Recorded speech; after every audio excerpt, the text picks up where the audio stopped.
Des crises en crise, à Mouénédito dans la Lomami, la situation politique devient de plus en plus chaotique. L'IDPS décrète une journée ville morte ce jeudi pour exiger la démission du gouverneur, soit la décomposition de l'équipe gouvernementale qui est composée de 4 membres de ce parti.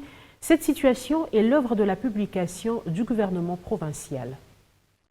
Des mesures de protestation contre le gouvernement provincial de Lomami se poursuivent après que ces derniers soient rendus publics le samedi 8 juin dernier à Cabinda, chef-lieu de la province de Lomami. Après une série de marches de protestation enregistrées sur l'ensemble de la province, l'heure est à présent à des journées villes mortes. À Mouénédito par exemple, la fédération de l'IDPS qui accuse le gouverneur de province Sylvain Loubamba, issu du FCC d'avoir violé l'accord FCC-Cash, décrète une journée ville morte ce jeudi 13 juin pour pousser le gouverneur de province à démissionner, soit récomposer l'équipe gouvernementale. D'après son président fédéral Gérard Chibanda, après la journée ville morte, s'ensuivra les marches pacifiques le samedi prochain sur toute l'étendue de la province. Ajoutons à ce qui précède qu'après que le gouvernement provincial soit connu, les militants de l'UDPS territoire de Ngandajika, Luilou, ainsi que ceux de la ville de Mouénédito et Cabinda, étaient descendus dans le riz pour relever cette désapprobation. À Cabinda, ces militants avaient rencontré le gouverneur des provinces à qui ils avaient déposé leur mémorandum dans lequel ils exigeaient au gouverneur de réajuster son équipe. À Luekechi, dans les territoires de Kamiji, par contre, les notables de ces coins avaient également obligé au chef de l'exécutif provincial de surseoir son arrêté portant nomination des ministres provinciaux, tout en menaçant de quitter la province de Lomami pour celle du Kasaï central, Mouénédito. Sylvain Fizé Moukadi, Biwan.